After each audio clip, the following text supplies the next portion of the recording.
सहनौ भुनक्तु सह वीर्यं करवावहै तेजस्विनावधीतमस्तु मा विद्विषावहै।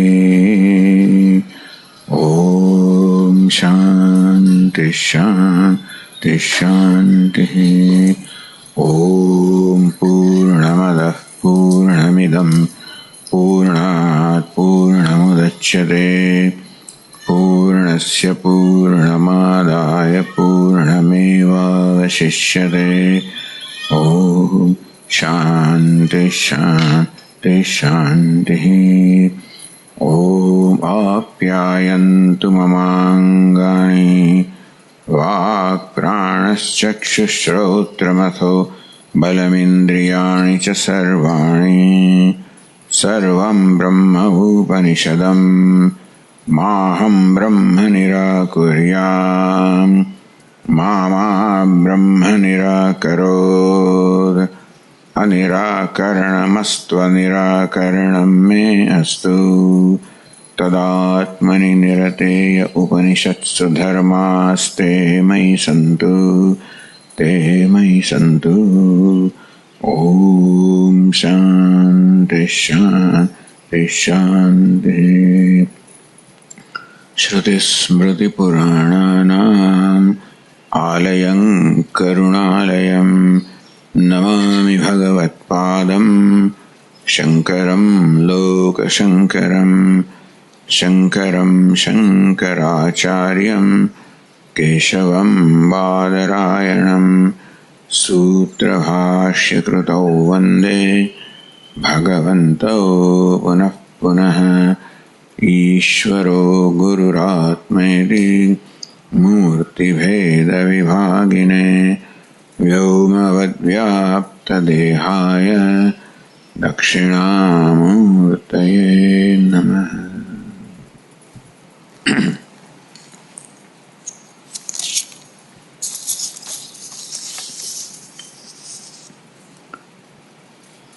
તો કેનોપનિષદના 105મા પાન વર્ષે આપણે એની પહેલા 104 પાન પર પણ જોઈ લઈએ. 105મું પાન બરાબર છે.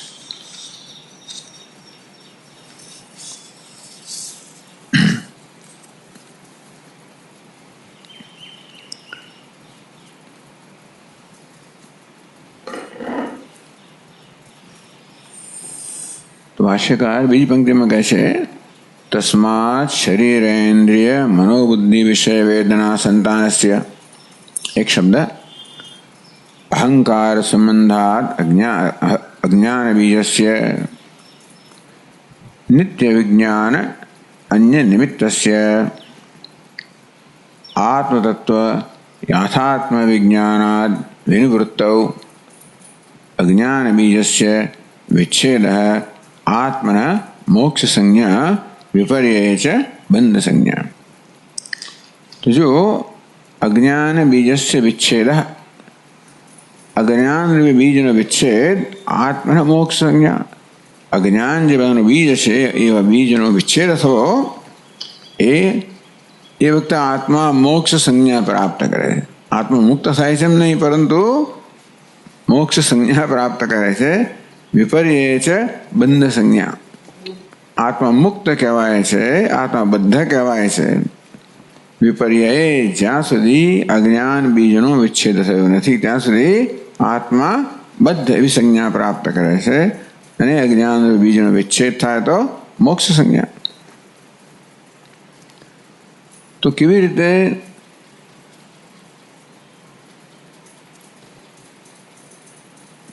કહે છે કે आत्म तत्व याथात्म विज्ञानात् विनिवृत्तौ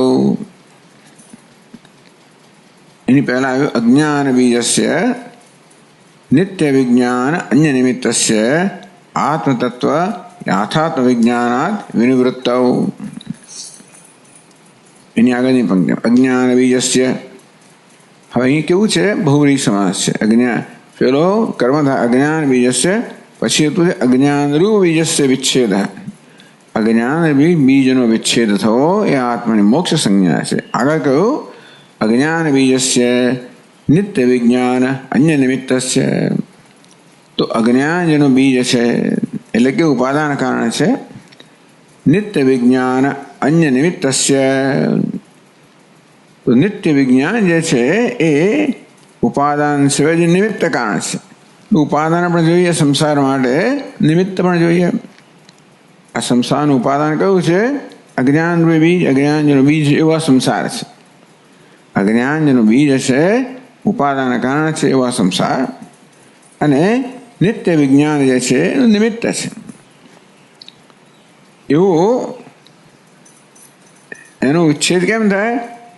આત્મતત્વ યથાત્મ વિજ્ઞાનાત વિનિવૃત્ત. આવા સંસારની વિનિવૃત્તિ અજ્ઞાન જેનું બીજ છે અને આત્મા કે વિજ્ઞાન જેનું નિમિત્ત છે એવા સંસારની વિનિવૃત્તિ કેમ થાય? આત્મતત્વ યથાત્મ વિજ્ઞાનાત. આત્મતત્વના યથાર્થ વિજ્ઞાનથી વિનિવૃત્તિ સદા અજ્ઞાન બીજનો વિચ્છેદ થાય એ આત્માની મોક્ષ સંજ્ઞા, વિપર્ય બંધ સંજ્ઞા. તો અજ્ઞાનનું બીજ સંસાર કેવો છે? તો કહ્યું કે શરીરેન્દ્રિય મનોબુદ્ધિ વિષય વેદના સંતાનસ્ય. શરીર, ઇન્દ્રિય, મન, બુદ્ધિ, વિષય વેદના એનો સંતાન કહો, પરંપરા કહો. કેવું છે? અહંકાર સંબંધાત. એનો સંબંધ ક્યાં છે? અહંકાર સંબંધને કારણે અજ્ઞાનનું બીજ છે, નિત્ય વિજ્ઞાન નિમિત્ત છે એવો આ સંસાર. કેવો સંસાર? શરીરેન્દ્રિય મનોબુદ્ધિ વિષય વેદના સંતાન રૂપી સંસારનો આત્મતત્વ યથાર્થ વિજ્ઞાનાત વિનિવૃત્ત. તો આત્મતત્વના યથાર્થ વિજ્ઞાનથી નિવૃત્તિ થતા અજ્ઞાન બીજસ્ય વિચ્છેદ. અજ્ઞાન બીજનો વિચ્છેદ થવો એ આત્માની મોક્ષ સંજ્ઞા છે, વિપર્ય બંધ સંજ્ઞા છે. આ પ્રકારે આ વાક્યનો આવો અન્વય થાય. હવે આનંદગીરીજીઓ જીવાનામ ક્રમેણ અનેક શરીર અનુયાયિત્વાત. શું કહ્યું? શરીરેન્દ્રિય મનોબુદ્ધિ વિષયના વેદના સંતાનસ્ય. આખી એક પરંપરા છે. તો એ સમજાવી. જીવાનામ ક્રમેણ અનેક શરીર અનુયાયિત્વાત. આ જીવો છે ક્રમથી એક પછી એક અનેક શરીર છે એનું અનુસરણ કરતા હોય છે. એમાં અહમભાવ ધરાવતા હોય છે, તાદાત્મ્ય સેવતા હોય છે. તેથી એને કારણે શું થયું? પ્રાતિભાષિકસ્ય શરીરાદિ સંતાનસ્ય. આ અનેક શરીર સાથેનું એનું તાદાત્મ્ય હોવાને કારણે શરીરાદિ સંતાનસ્ય. શરીર જેનું આદિ છે, શરીર, ઇન્દ્રિય, મન, બુદ્ધિ, વિષય વેદના જે છે એની સંતાન પરંપરા પ્રાતિભાષિક છે. મિથ્યા અભિમાન વિષયત્વાત. કેમ છે? એટલે એ મિથ્યા અભિમાનનો વિષય છે. તેથી કેવી રીતે? શુક્તિ રૂપીવત. આખી આ પરંપરા કેવી છે? શુક્તિ રૂપીવત. શુક્તિમાં જેવી રીતે રૂપાનું અર્થાત ચાંદીનો અધ્યારોપ હોય તેવી રીતે પ્રાતિભાષિક આ સમગ્ર સંસાર, આ પરંપરા છે મિથ્યા અભિમાન વિષયત્વાદ. જેવી રીતે શુક્તિ હોય એમાં રૂપ છે, રૂપું છે, એવી જાતનું અભિમાન તો મિથ્યા અભિમાન છે. આ સંસારી પ્રકારનો છે.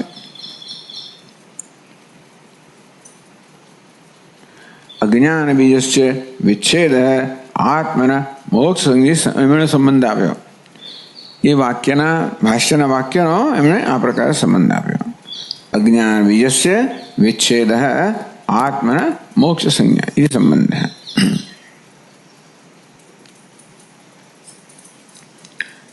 હવે પાદનોની અંદર પણ ઘણી બધી વસ્તુ કહેવામાં આવી. છઠ્ઠી પાદમાં કહેવામાં આવ્યું નનુ સંતાન એટલે કે પરંપરા તદ વ્યવહારસ્ય લોકે. એ કહેવામાં કે ભાઈ સંતાન કે પરંપરા એ પ્રકારનો શબ્દ પ્રયોગ ક્યારે થાય? અવસ્થિત દુષ્ટ. જે વિદ્યમાન તમારી અવસ્થિતિ છે એ સ્થિતિ ધરાવનારી છે વસ્તુઓ, જેમ કે આ પહાડોની હારમાળા, એને માટે સંતાન કે પરંપરા એવા શબ્દનો પ્રયોગ થાય. પ્રકૃતિ તો વર્તમાન શરીરાદિ સન્નિધૌ ઇતર અસત્વાત. પણ જેની અત્યારે જે પરંપરાની વાત ચાલી રહી છે એ કઈ પરંપરા છે? શરીર, ઇન્દ્રિય, મન, બુદ્ધિ, વિજ્ઞાન, વિષય, વેદના, એની પરંપરાની વાત ચાલે છે. એમાં તો એક જ અત્યારે વિદ્યમાન હોય છે.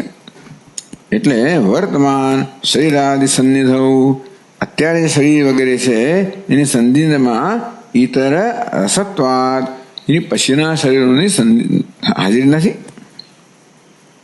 કથમ સંતાન વ્યવહાર, તો પછી જે વસ્તુ તમારી સમક્ષ નથી એના વિશે સંતાન વ્યવહાર, તમે પરંપરા વ્યવહાર કેવી રીતે કરો? એ શબ્દ પ્રયોગ કેમ કર્યો? આશંકે નાયમ સંતાન વ્યવહાર, એટલે બહુ લાંબુ આપણે કહ્યું. નાયમ સંતાન વ્યવહાર સ્થિતિ અપેક્ષા, તમારી સામે છે એની અપેક્ષાએ આ સંતાન પરંપરા આ પ્રકારનો શબ્દ પ્રયોગ નથી. તો કિંતરી, તો કઈ રીતે છે? પ્રતીતિ અપેક્ષેવ એમ, આ અવસ્થિતિ અપેક્ષા પ્રતીતિ અપેક્ષા, પ્રતીતિ થાય છે. કેવી રીતે? તો જીવાનામ ઇત્યાદિ આનંદ જીવાનામ ક્રમેણ અનેક શરીર અનુયાયિત્વાત, આ જીવો ક્રમથી અનેક શરીરનું અનુસરણ કરતા હોય છે. પ્રાતિભાષિકસ્ય શરીરાદિ સંતાનસ્ય, આ શરીરની પરંપરા આદિની પરંપરા કેવી છે? પ્રાતિભાષિક. એ પ્રાતિભાષિક શબ્દ વાપરો ને એટલે આ પ્રકારે કહેવું પડ્યું ટીકાકારે, ટિપ્પણીકારે, કે પુણ્ય પુણ્યેન જાયસ્વ મ્રિયસ્ય મહતી વિનષ્ટિ. આ બધી શ્રુતિઓ શું બતાવે છે? જન્મની પરંપરા, એક નહીં અનેક જન્મ બતાવે છે. इत्यादि श्रुति भी अश्रुति कृतहानादि युक्तिभिश्च, जो जीव નું સાતત્ય ના હોય તો કરેલા કર્મની હાનિ થાય, ન કરેલા કર્મની પ્રાપ્તિ થાય, એ પણ અન્યાય છે. જીવાનામ ક્રમેણ અનેક અનુબંધિત્વાદ, આ શ્રુતિની યુક્તિથી આપણે જોઈએ છે કે જીવોને અનેક શરીર સાથે અનુબંધ છે. યથોક્ત શ્રુતિ યુક્તિ સમુત્થ પ્રતીત્યા, આ શ્રુતિની યુક્તિને કારણે જે પ્રતીત થાય છે એ તમારી સમક્ષ પ્રતીત થાય છે. વિષયીકૃતસ્ય પ્રાતિતિકસ્ય, આ પ્રકાર પ્રાતિતિક પરંપરા છે. પ્રતીતિ થાય છે, અવસ્થિતિ નથી, પ્રતીતિ થાય છે.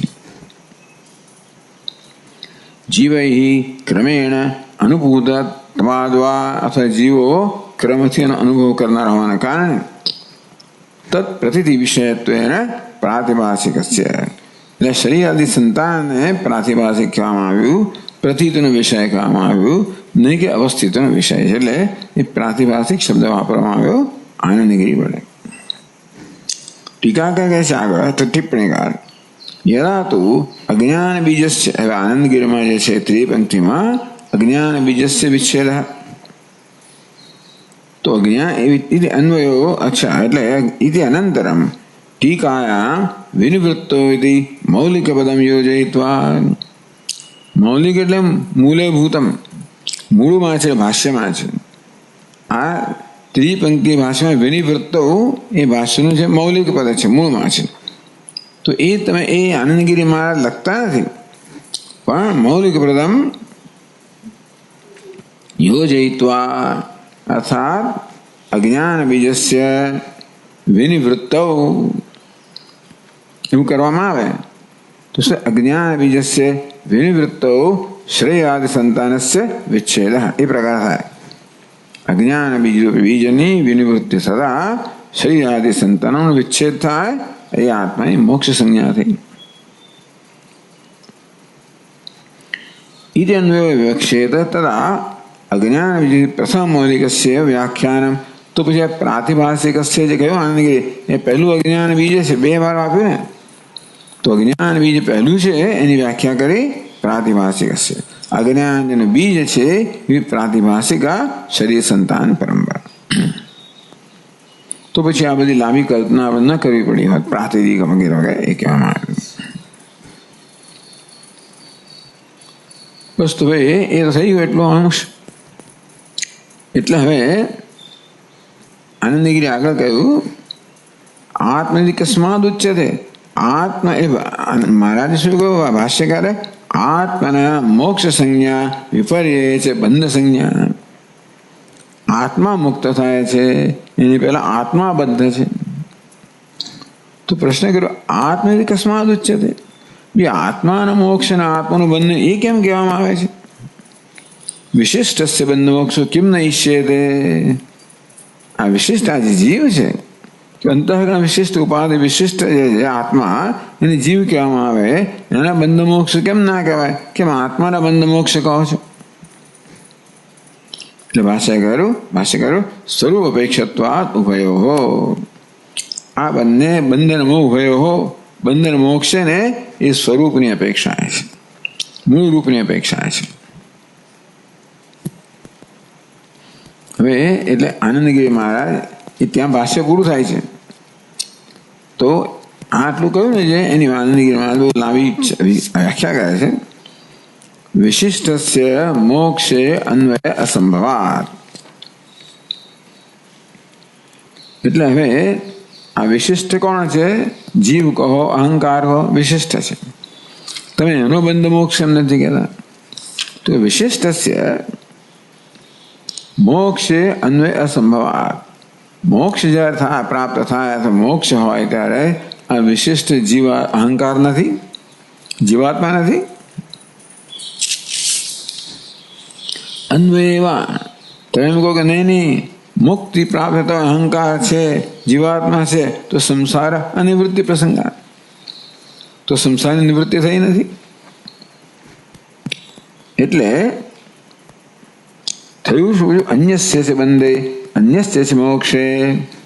તમે એમ કહો કે ભાઈ ચાલો બંધન વખતે જીવાત્મા છે એનો બંધ છે, મુક્તિ વખતે આત્મા છે એનો મોક્ષ છે.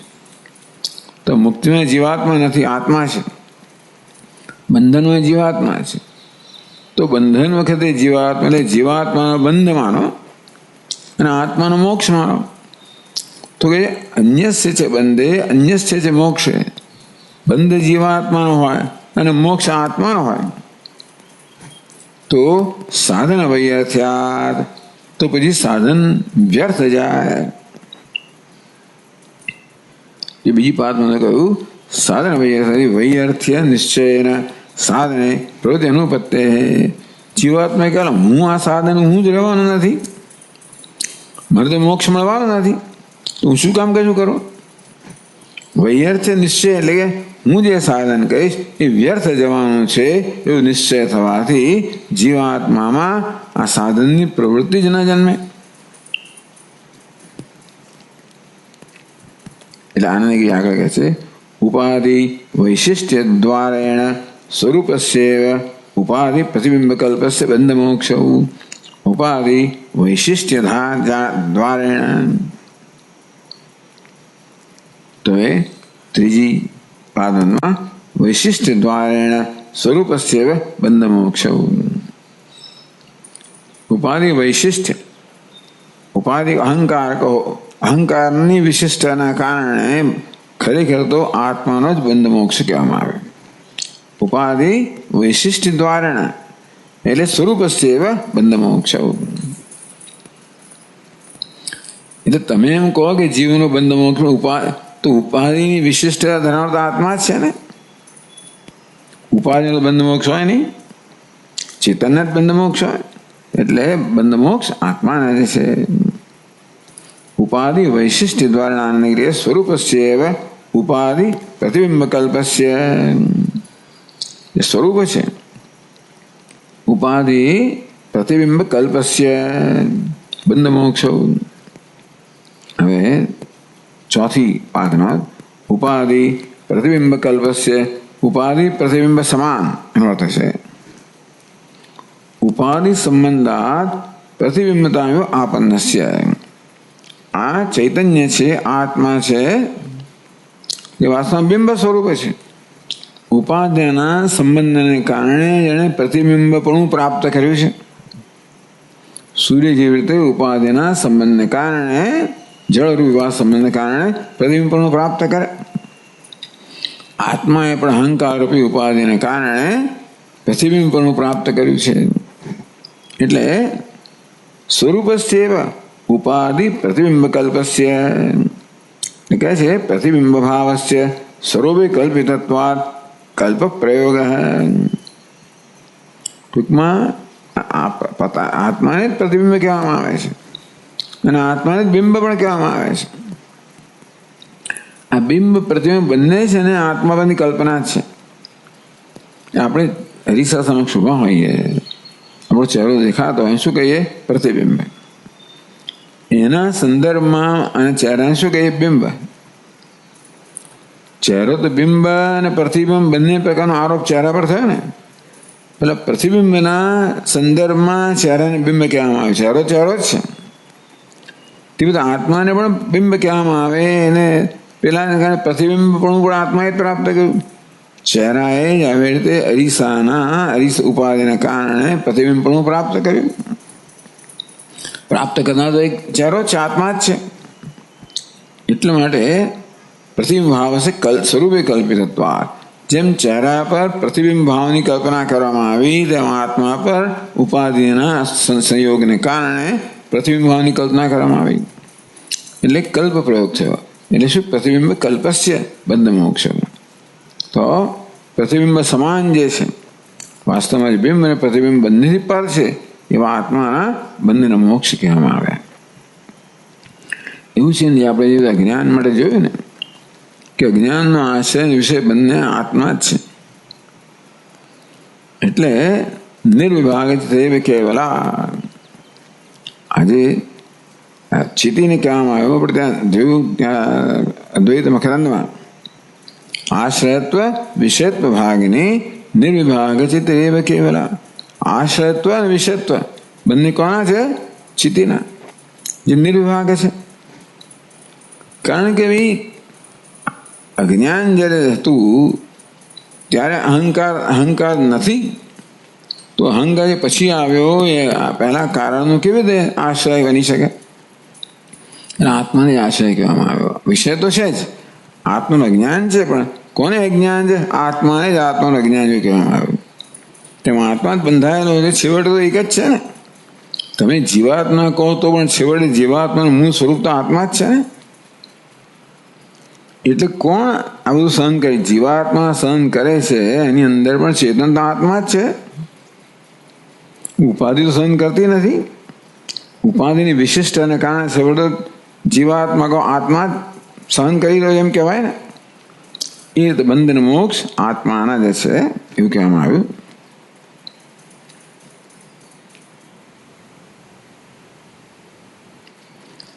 હવે 5મી પાદનોદમાં કહે છે, નાનું પ્રતિબિંબ કલ્પસ્ય બંધ મોક્ષ અસંગતમ. આ પ્રતિબિંબ કલ્પ છે, પ્રતિબિંબ સમાન છે, એના બંધન મોક્ષ છે એ અસંગત છે. કેમ? પ્રતિબિંબ છે ઔપાધિકતયા મિથ્યાત્વેન એ નકા ત્યાં છે મોક્ષ અનવસ્થાનાત. પ્રતિબિંબ તો કેવું છે? ઔપાધિક છે, ઉપાધિમાંથી કલ્પિત છે. અને તો મોક્ષમાં પ્રતિબિંબનું અવસ્થાન નથી, હાજર નથી, ગયો. એટલે કે છે અને પ્રતિબિંબો હિ વાચ્ય રૂપેણ મિથ્યા લક્ષ્ય રૂપ બિંબ વેવૈતી. પ્રતિબિંબ પણ વાચ્ય રૂપથી મિથ્યા છે, લક્ષ્ય રૂપથી બિંબ જ છે. લક્ષ્ય રૂપેણ તો બિંબમ એવૈતી. તો 7મી પાદનો વાચ્ય રૂપેણ વિશિષ્ટ રૂપેણ, એટલે પ્રતિબિંબ રૂપેણ વિશિષ્ટ રૂપેણ અહંકાર રૂપેણ જીવ રૂપેણ મિથ્યા.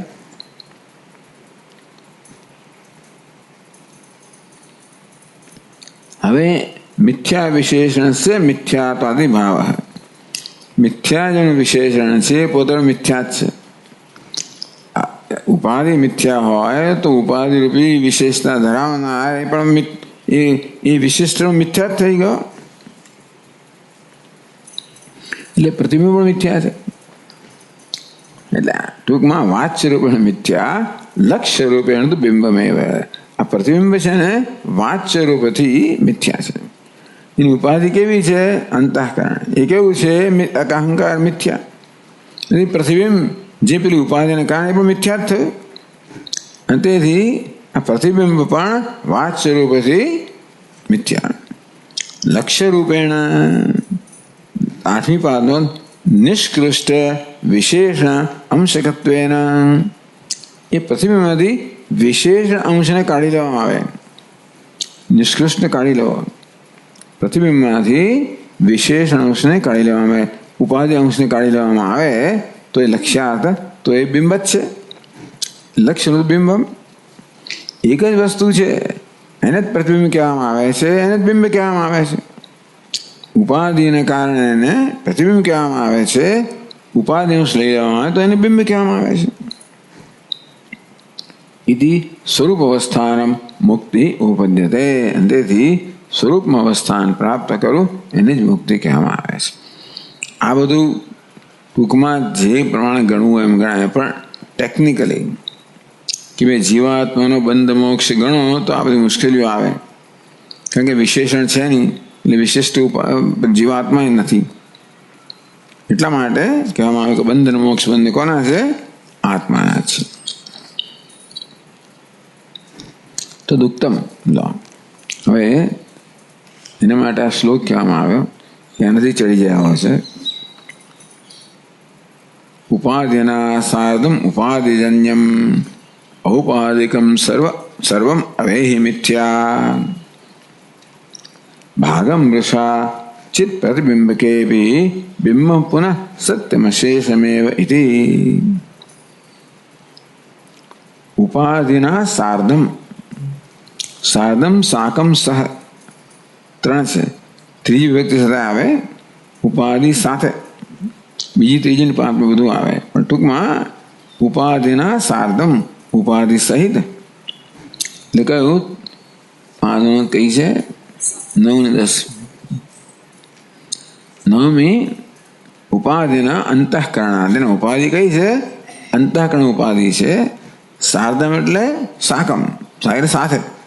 ઉપાધિના સાર્ધમ અંતઃકરણ રૂપી ઉપાધિ સહિત ઉપાધિજન્યમ ઔપાધિકમ. હવે ઉપાધિ સહિત જે ઉપાધિક છે, ઉપાધિ ધરાવનાર છે, એ બધું મિથ્યા છે. ઉપાધિ સહિત અંતઃકરણ ઉપાધિ સહિત ઉપાધિજન્યમ ઔપાધિકમ, એમાં પ્રતિબિંબિત છે જે વિશિષ્ટ જીવ છે, એ બધું સર્વમ કેવું છે? એ મિથ્યા છે. સમજાવે છે 9મી પાદમાં 10મી 11મી ઔપાધિકમ કર્તૃત્વ સુખ દુઃખાદિકમ.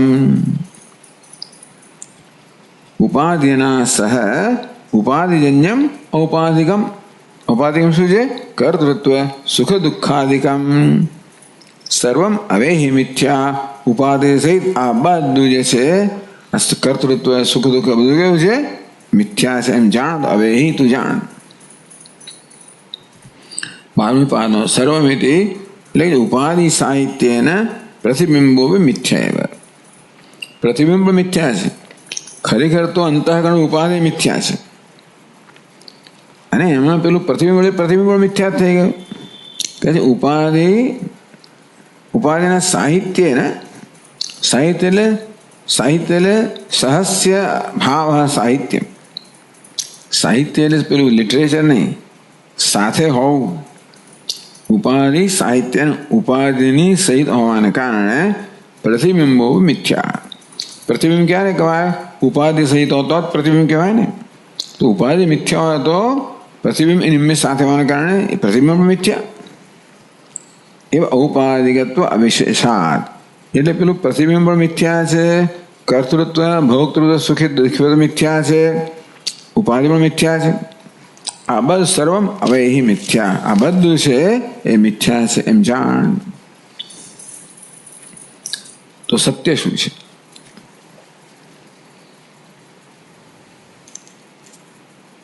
તો હવે પછીની પાદ નોંધવા કહે છે કથમ તરી મિથ્યાભૂતસ્ય તસ્ય બિંબ સંપત્તિ. અંતઃકરણ ઉપાધિ, એમાં પ્રતિબિંબ, એમાં જાણે કર્તૃત્વ ભોક્તૃત્વ બધું મિથ્યા છે. કથમ તો પછી મિથ્યાભૂતસ્ય તસ્ય, તો આ જે પ્રતિબિંબ છે, જીવાત્મા છે, મિથ્યાભૂત છે, तस्य बिंब संपत्ति ये बिंबपणाने केवी प्राप्त करे संपत्ति प्राप्त करो इति आशंका करे कि केवी रीते जीवात्मा जे छे ए परमात्मा केम प्राप्त करे उपाधि राहित्येन ए ज उपाधि वाळो छे जीवात्मा बधी उपाधि जते रहे तो ए परमात्मा ज छे એટલે કે ભાગમ મૃષા જીવાત્મા છે ને સંપૂર્ણ મૂષા નથી એનો ભાગ ઉપાધિ ભાગ છે ને એ મિથ્યા છે મૂષા કઈ સમય છે 14 ના પેલું હજી બાકી છે ભાગ મિથ્યાદિ બુદ્ધ્યાદિ વિશિષ્ટ ચિત્ત પ્રતિબિંબે બુદ્ધ્યાદિ મિથ્યા बुद्धियादि विशिष्ट चित्त प्रतिबिंबे तो बुद्धि वगैरह थी विशिष्ट थयेलू चित्त प्रतिबिंब छे एनी अंदर जे बुद्धि छे उपाधिओ छे मिथ्या छे तन मुक्त एनाथी मुक्त थयेलो प्रतिबिंब केवो छे ए बिंब ज छे प्रतिबिंब पड़े उपाधि में उपाधि सहितनो प्रतिबिंब मिथ्या छे पण उपाधि चाली जाए तो ए प्रतिबिंब बिंब ज छे तन्मुक्त प्रतिबिंबस्तु बिंब एव उपाधि मुक्त थयेलो प्रतिबिंब छे केवो छे बिंब छे इति सर्व सत्य એટલે બધું સત્ય છે ભાગમ મૃષા ઉપાધિ ભાગ જે શું છે મૃષા છે ચિત્ત પ્રતિબિંબ કે બી બિંબમ પુનઃ સત્યમ એ ચિત્ત પ્રતિબિંબમાં પણ બિંબ છે એ સત્ય છે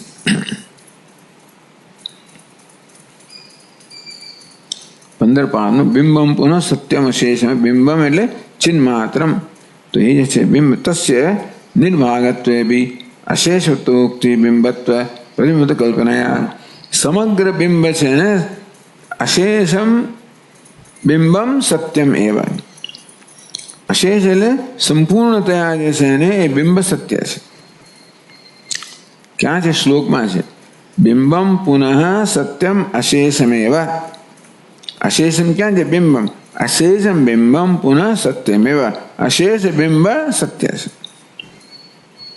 तो अशेष क्या रहेगा એનું શેષ રહેવાનું હોય ત્યારે શેષ સહી વગરનો એટલે કહે છે કે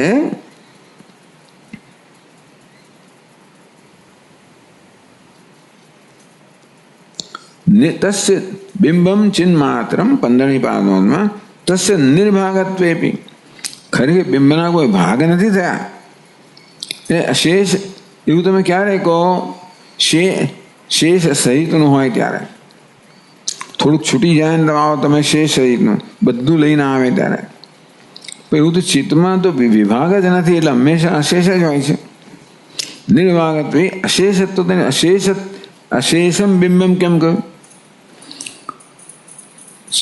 अशेष कोने कहेवाय शेष वगरनो शेष क्यारे को शेष होय तो शेष वगरनो आ बिंबनु शेष क्या रही जतुं होय तो शेष वगरनु बिंब अशेष कहेवाय पछी बिंबना विभाग होय तो देख रही गयो अने पछी बे भेगा थाय तो अशेष थई गयो बिंबनो विभाग ज नथी એટલે बिंब निर्भाग तो अशेषत्व उक्ति केम थयुं एने अशेषत्व एम केम कह्युं बिंब प्रतिबिंबत्व कल्पनाया પેલું પ્રતિબિંબ કલ્પના છે ને એટલે પ્રતિબિંબ વગરનું બિંબ એમ કહેવામાં આવે તથા છે બિંબાત્મના પ્રતિબિંબાત્મના છે ટૂંકમાં બંનેમાં જે ચિહ્ન માત્ર છે મેં કહ્યું ને મુખ અને બિંબ કહેવાય એ જ મુખને પ્રતિબિંબ કહેવાય આ બિંબ ને પ્રતિબિંબ જે રહેલું છે તો મુખ જ છે તેમ બિંબ ને પ્રતિબિંબ રહેલું ચિત્ત જ છે તો ચિહ્ન માત્રનું સત્યમેવ નત્ર વિશિષ્ટ બિંબ विशिष्टवत् मिथ्या भागित्वम इत्यर्थ है तो अनत्र विशिष्टवत् मिथ्या भाग चित्त ની અંદર કોઈ પ્રકારનો મિથ્યા તો છે નહીં એટલે બિંબ અને પ્રતિબિંબ બંનેમાં જે ચિત્ત છે એ સંપૂર્ણ રીતે સત્ય છે કોને એમ લાગે પ્રતિબિંબમાં થોડું જતું રહ્યું ચિત્ત એ ચિત્ત પ્રતિબિંબમાં बिंबात्मना प्रतिबिंबात्मना છે बिंब रूपे અને प्रतिबिंब रूपे પણ चिन्ह मात्रम तो सत्यमेव भले प्रतिबिंबમાં હોય તોય પણ જે ચિહ્ન માત્ર એ સત્ય છે બિંબમાં પણ ચિહ્ન માત્ર સત્ય છે પ્રતિબિંબમાં પણ ચિન્હ માત્ર સત્ય જ છે. તેથી એ પ્રતિબિંબ કોઈ વિશેષ આવતો નથી, એ વિશિષ્ટ બનતું નથી. એ તો એનું એ જાય છે.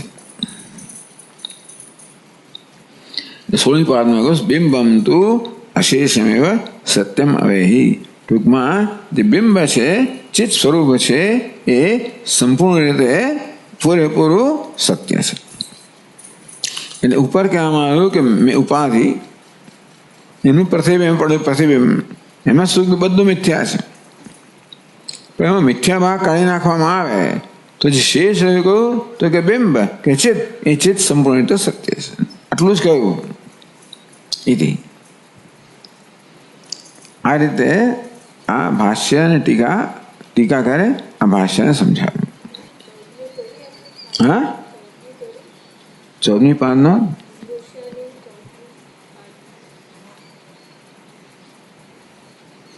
चित्त प्रतिबिंब के भी बुद्ध्यादि विशिष्टे चित्त प्रतिबिंब. अच्छा, चित्त प्रतिबिंब के भी बुद्ध्यादि विशिष्ट चित्त प्रतिबिंबे.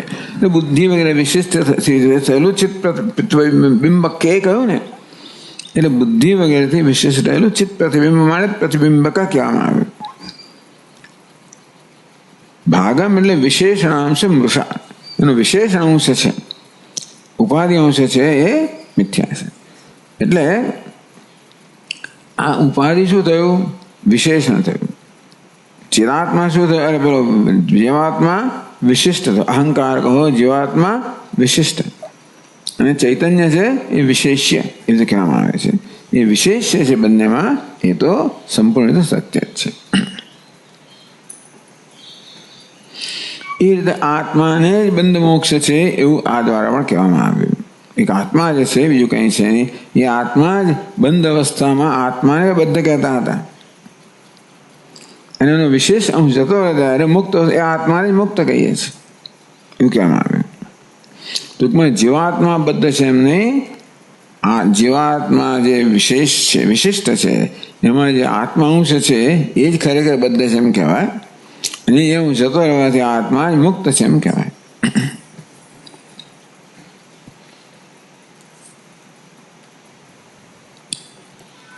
તો આ પ્રકારે આખું જે બ્રહ્મ શબ્દનું આખું વિવેચન કરવામાં આવ્યું. અને છેવટે બ્રહ્મ અદ્વિતીય છે, પ્રત્યેગાત્મ સ્વરૂપ છે, ચૈતન્ય છે, નિર્વિશેષ છે, એ બધું સિદ્ધ કરવામાં આવ્યું. અજ્ઞાનને કારણે જે અધ્યારોપ થાય છે, જેને અહંકાર કહેવામાં આવે, જીવાત્મા કહેવામાં આવે, એ બધો આરોપ કરે છે શરીર, ઇન્દ્રિય, મન, બુદ્ધિ, વિષય વેદનાનો. એમ કરીને પરંપરાથી આ પ્રકારે સંસાર પ્રાપ્ત કરે છે. અજ્ઞાનને કારણે અજ્ઞાનનો વિચ્છેદ થતા એ મોક્ષ પ્રાપ્ત કરે છે. એ પણ કહેવાની જરૂર હતી, કારણ કે અત્યારે બંધન ને મોક્ષ બંને વસ્તુ આવવાની છે. પછી આ તો તત્વ પણ આવશે અને બંધ મોક્ષ પણ આવશે, એટલા માટે આ પ્રકારે ચર્ચા કરવામાં આવી. હવે પછી જે આવવાનું છે એની ભૂમિકા રૂપે બધું કહેવામાં આવ્યું. તો હવે જે મંત્ર છે 82મા પાન પર છે, જેની ચર્ચા હવે આવે છે.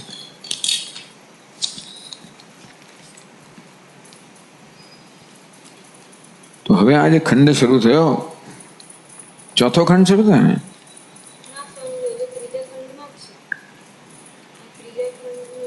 ત્રીજો ખંડ. ચાલો હવે, હા, ત્રીજો ખંડ.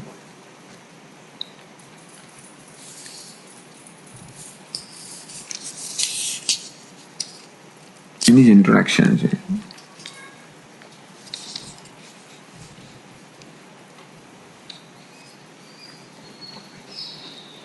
તો હવે પહેલો મંત્ર છે બ્રહ્મ દેવેભ્યો વિજિજ્ઞે તસ્ય બ્રહ્મણો વિજયે દેવાઃ અમહીયંત તે ઐક્ષંત અસ્માકમેવાયમ વિજયઃ અસ્માકમેવાયમ મહિમા ઇતિ. કથા કહેવામાં આવી. બ્રહ્મ એક સમયની વાત છે. ઐતિહ્ય બ્રહ્મ દેવેભ્ય વિજિજ્ઞે. બ્રહ્મએ, આ બ્રહ્મ એટલે શું, એની આખી લાંબી ચર્ચા થઈ. શરૂઆત થઈ, પછી કર્મફલ દાતામાંથી છેવટ આવ્યો શુદ્ધ ચૈતન્ય, એટલે કે પ્રત્યેક આત્મા, નિર્વિશેષ આત્મા. એ એ બ્રહ્મ. ખરેખર તો બ્રહ્મ જીતવાનું વગેરે તો ઉપાધિ સહિતનું જ બ્રહ્મ જ જીતે, એટલે સોપાધિક જ હોય. બ્રહ્મ દેવેભ્ય વિજિજ્ઞે, એટલે અહીંયા છેવટે અર્થ તો એવું કરવામાં આવશે કે દેવતાઓ માટે, દેવતાના હિત માટે બ્રહ્મએ વિજય પ્રાપ્ત કર્યો અસુરો પર. ટૂંકમાં કોઈ સમયે દેવાસુર સંગ્રામમાં દેવતાઓના હિતાર્થે બ્રહ્મએ અસુરો પર વિજય પ્રાપ્ત કર્યો. તસ્ય બ્રહ્મણો વિજય, વિજય કોનો હતો? બ્રહ્મનો વિજય હતો. દેવા અમહીયંત, એટલા કારણે દેવતાઓ મહિમાન્વિત થયા. એટલે લોકો બધી એમની, કારણ કે દેવતાઓ જીતી ગયું, લોકો એમની પૂજા વગેરે વધારે થવા માંડી. તે ઐક્ષંત, આ વિજય બ્રહ્મને કારણે છે એ વાત ભૂલીને દેવતાઓ ઈક્ષણ કરવા લાગ્યા, વિચારવા લાગ્યા. અસ્માકમેવ અયમ વિજય, અસ્માકમેવ અયમ મહિમા, આ અમારો જ વિજય છે, આ અમારો જ મહિમા છે, એ પ્રકારે વિચારવા લાગ્યા. આ વાત ભાષ્યમાં સમજાવે છે. 105માં પાન પર પાછા આવીએ તો છેલ્લી પંક્તિમાં બ્રહ્મ દેવેભ્ય વિજિજ્ઞે. બ્રહ્મ અહ શું છે? ઇતિ ઐતિહ્યાર્થ. ઇતિહાસ, ઇતિહાસ ઐતિહ્ય એટલે ઇતિહાસ, એટલે કે આ વસ્તુ થઈ ગયેલી વસ્તુ છે એની દ્યોતક છે. વન્સ અપોન અ ટાઈમ, એક વખત એક રાજા હતો, રાણી હતી, ફલાણું ઢીકણું હતું. એવી રીતે આ ઇતિહાસનો દ્યોતક છે કે એક સમયે આવું થયું.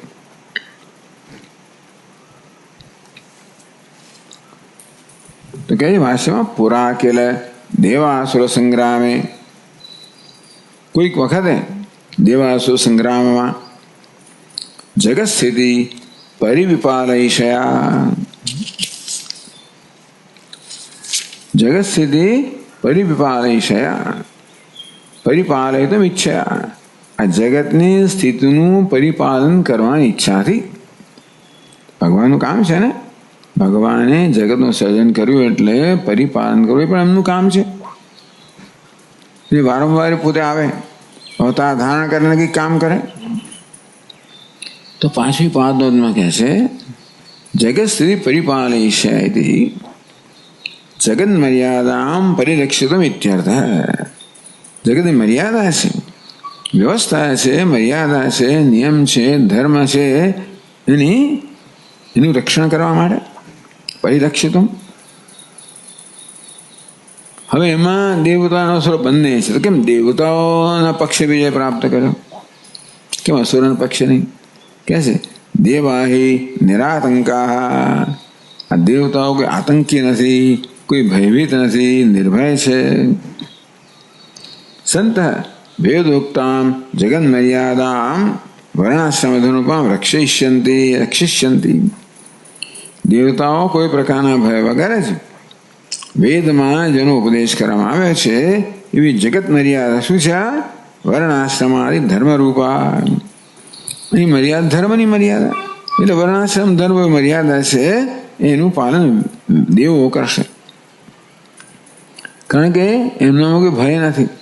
અને માટે રક્ષિષ્યંતિ. અસુર સ્વાતંત્ર્ય હતું, પણ અસુરને સ્વતંત્રતા આપવામાં આવે. અસુષુ રમંતે તે અસુરાહ, જે માત્ર ભોગમાં છે એવા લોકોને સ્વતંત્રતા આપવામાં આવે તો નિર્મર્યાદમેવ ભવેત જગતિ ભાવ. તો જગત કેવું છે?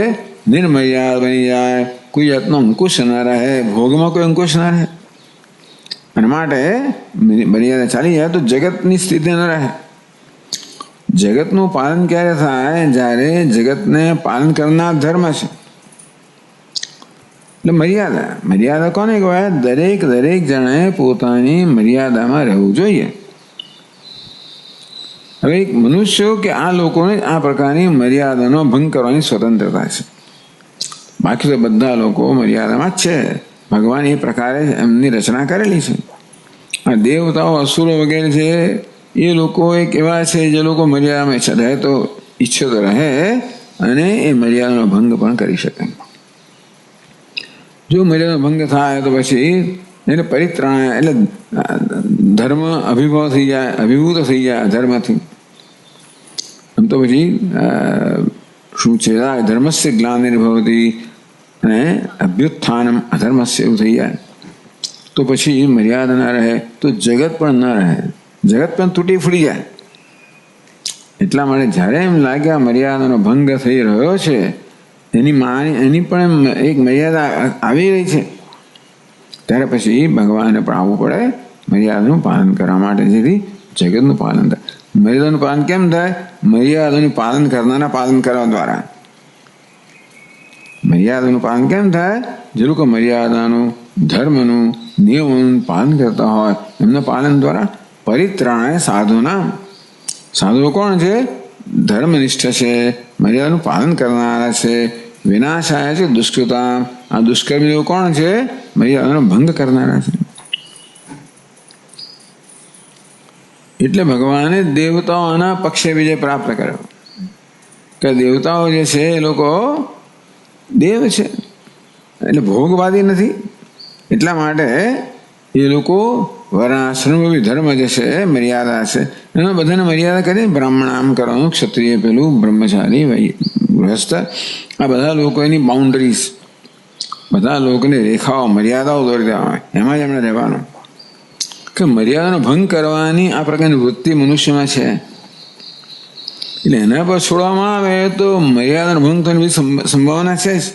છૂટ લેતા થાય થોડી થોડી, શરૂઆત બરોબર આવે થોડી છૂટ લેતા થાય, થોડી છૂટ લેતા થાય, થોડી છૂટ લેતા થાય. એમ કરતા કરતા મર્યાદાનો ભંગ થવાની સંભાવના મનુષ્યમાં છે. એટલા માટે એને કહ્યું ત્યારે આમ કરવું ને આમ ન કરવું, વિધિ નિષેધ દ્વારા વગેરે વગેરે. ચાલો, અત્યારે એ તો વિષય નથી, પણ છતાં જગત સ્થિતિ પરિપાલન કરવાની ઈચ્છાથી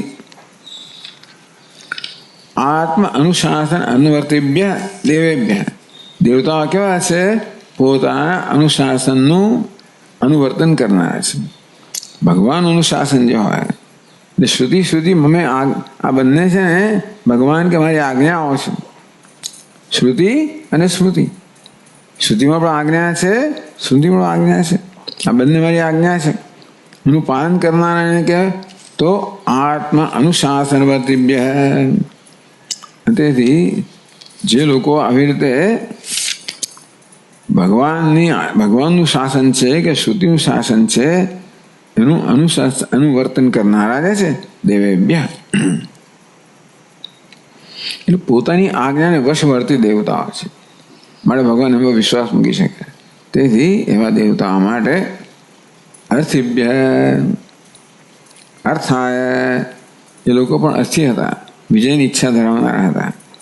માટે એમનું હિત કરવા માટે વિજિજ્ઞે અજયશીત, તો કે એમણે વિજય પ્રાપ્ત કર્યો, જય પ્રાપ્ત કર્યો. કોના પર? અસુરો પર જય પ્રાપ્ત કર્યો. શેના માટે? દેવતાઓના હિત માટે.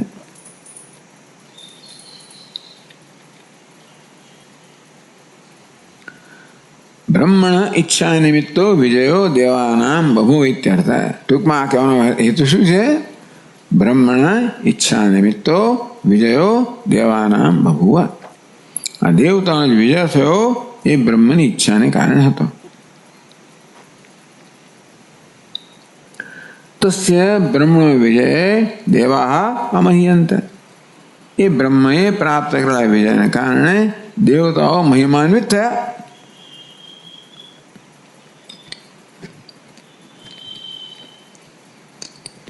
એટલે શું થયું? યજ્ઞાદિ લોક સ્થિતિ અપહારેષુ અસુરેષુ પરાજિતેષુ દેવા વૃદ્ધિમ પૂજામ વા પ્રાપ્તવંત દેવતાઓ મહિમાન્વિત થયા. યજ્ઞાદિ લોક સ્થિતિ અપહારિશેષુ. આ યજ્ઞ વગેરે છે શું છે? એ ધર્મનું અંગ છે ને.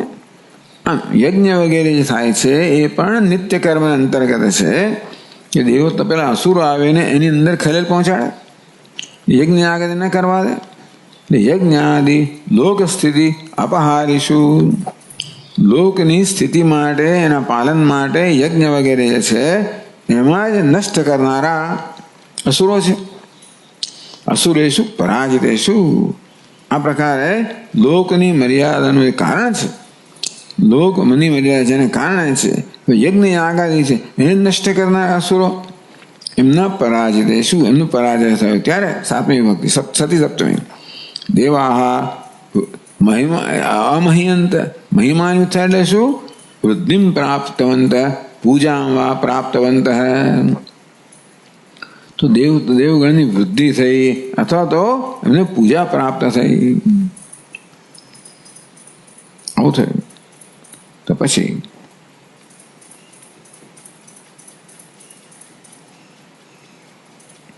આનંદી કહે છે ત ઐક્ષંત, એટલે પછીનો મંત્ર છે. હવે તો આપણે આના એમાં જ છે.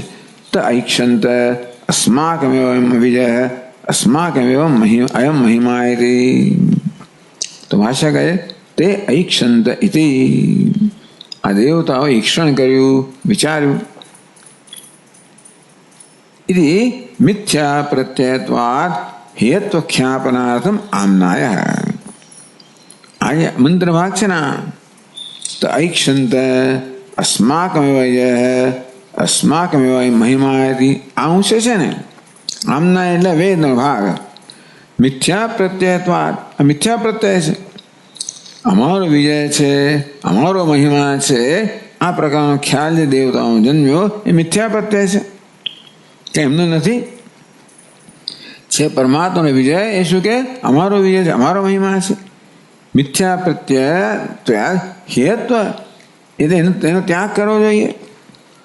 હેત્વ ખ્યાપનાર્થમ આમનાય. આવું કહેવાનું પ્રયોજન છે કે આ પ્રકારનો પ્રત્યય મિથ્યા છે, હે એને ત્યાગ થવો જોઈએ.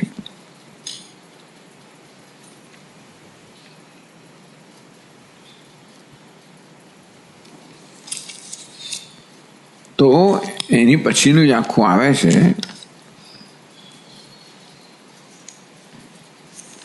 પહેલી પાદ આમના હતી તદ્દૈશામ ઇત્યાદિ બ્રહ્મ પ્રાદુર્ભાવ વિષય આમના ઇત્યર્થ.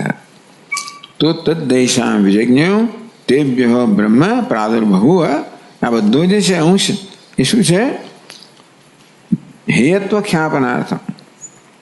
આ મિથ્યા પ્રત્યય છે. અસ્માકમે વયમ મહિમા, અસ્માકમે વિજય શું છે? મિથ્યા પ્રત્યય છે અને એનો ત્યાગ થવો જોઈએ. એ માટે તદ્દેશામ, એ બ્રહ્મને ખબર પડી ગઈ માટે એની સમક્ષ એ પ્રાદુર્ભવ, એનો પ્રાદુર્ભાવ થયો. આ બધું આમના છે એ શાને માટે છે કે મિથ્યા પ્રત્યયનો ત્યાગ થવો જોઈએ એ માટે.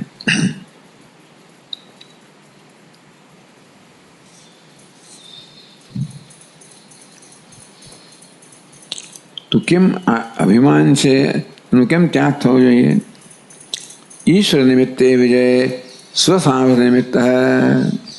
ઈશ્વર નિમિત્તે વિજય, વિજય જે ઈશ્વરને કારણે હતો એ સ્વસામર્થ્ય નિમિત્ત. દેવતાઓ શું માનવા લાગ્યા? અમારા સામર્થ્યને કારણે છે, જે વાસ્તવમાં ઈશ્વરને કારણે હતો. અસ્માકમેવ વિજય અસ્માકમેવ મહિમાયતિ. આ અમારો જ વિજય છે, આ અમારો જ મહિમા છે, મોટાઈ છે.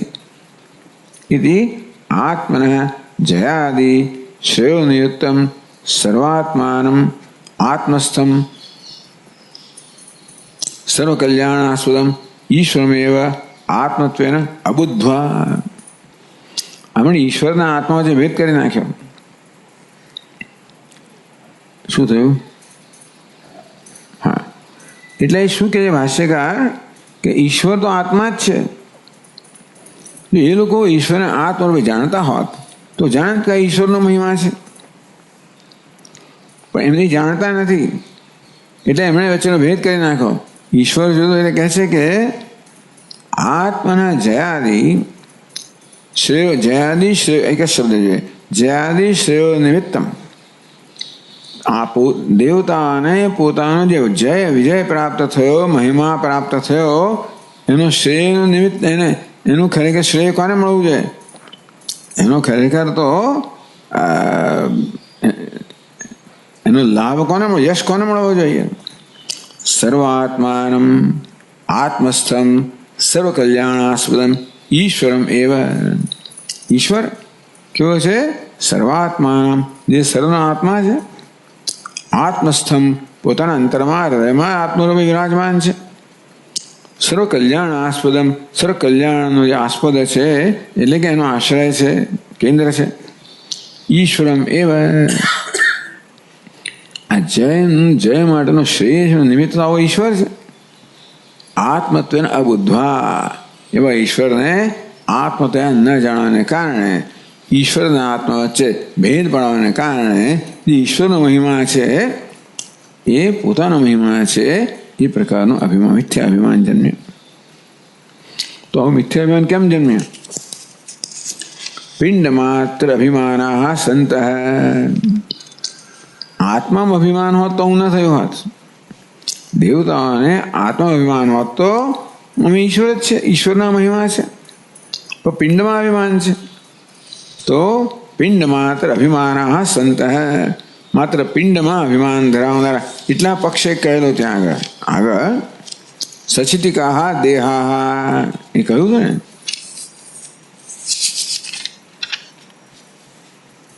હા, 97 પાન પર આનંદગીરીમાં ત્રીજી પંક્તિમાં દેવ મનુષ્યાદિ શબ્દવાચ્યા સચિતિકા દેહા. દેવ કહેવામાં આવે, મનુષ્ય કહેવામાં આવે, ચૈતન્ય ધરાવનારા દેહ એ આત્મા છે એવું આ લોકો માનતા હતા.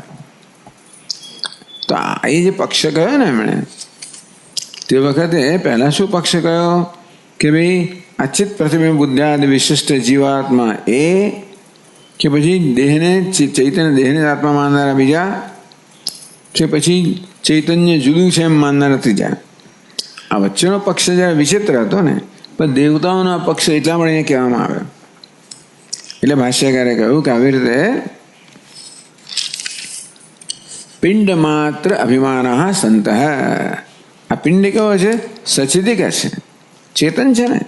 તો આ ચેતનતા ધરાવનારા પિંડને આત્મા માનનારા, પણ એ પિંડની ચેતનતા જેને કારણે છે, એ જે સર્વાત્મા છે એ અંતરમાં વિરાજમાન છે, वो ઈશ્વર છે, એના આત્મા ન જાણવાને કારણે માત્ર ચેતનતા ધરાવનારા પિંડને આત્મા માનવાને કારણે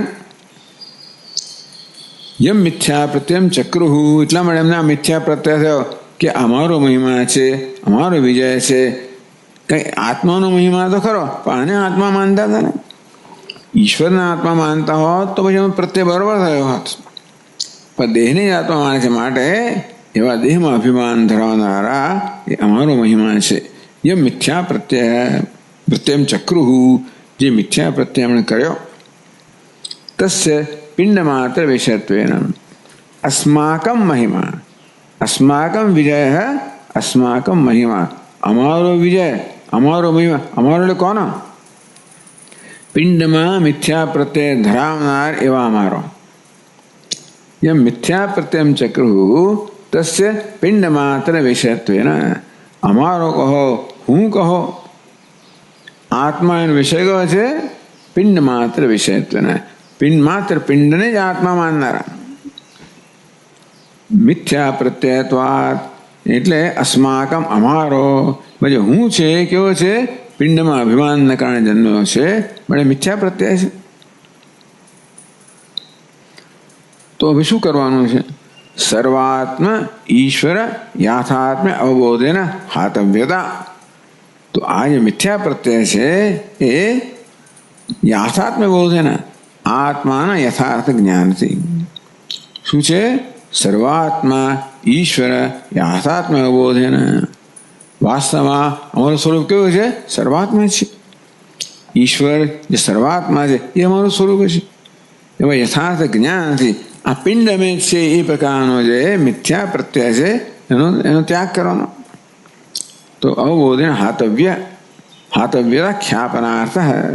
આખી કથા એટલા માટે કહેવામાં આવે છે કે દેવતાનું અભિમાન જન્મ્યું, કારણ કે એ પિંડમાં અહમભાવ ધરાવનારા હતા, અને વાસ્તવિક આત્માના યથાર્થ જ્ઞાનથી એ મિથ્યા પ્રત્યયનો क्या नाश करवो જોઈએ એ માટે કથા કહેવામાં આવી. તદ્દૈશામ ઇત્યાદિ આખ્યાયિકા આમનાય. તો એ જે કહેવામાં આવ્યું તદ્દૈશામ વિજ્ઞ. હા, તદ્દૈશામ વિજ્ઞ તે એ જે કહેવામાં આવ્યું એ આમનાય છે. એ શેને માટે છે કે ભાઈ આ રીતે મિથ્યા પ્રત્યય છે એનો યથાર્થ જ્ઞાનથી નાશ કરવો જોઈએ એ માટે. ઇત્યાદિ ટૂંકમાં આખી આખ્યાયિકાનું એમના તાત્પર્ય કહી દીધું. આ બધું જે થયું એ શેને કારણે થયું? પિંડમાં અભિમાનને કારણે. અને આખ્યાય પરમાત્માએ શું કર્યું? એનું મિથ્યા પ્રત્યય છે એ દૂર થાય એ માટે બધું કર્યું. જેથી લોકો સમજે કે બ્રહ્મ મારું સ્વરૂપ છે, સર્વાત્મા મારું સ્વરૂપ છે, ઈશ્વર મારું સ્વરૂપ છે. એટલે અમારાથી વિજય તો પ્રાપ્ત કયો? અમે બ્રહ્મરૂપી હુંથી આ વિજય પ્રાપ્ત છે. એટલે અમારું વાસ્તવિક સ્વરૂપ બ્રહ્મ છે. એ પ્રકારે આખ્યાયિકા આમનાય. આખ્યાયિકાનો ભાગ છે એ આને માટે છે. ઠીક હે.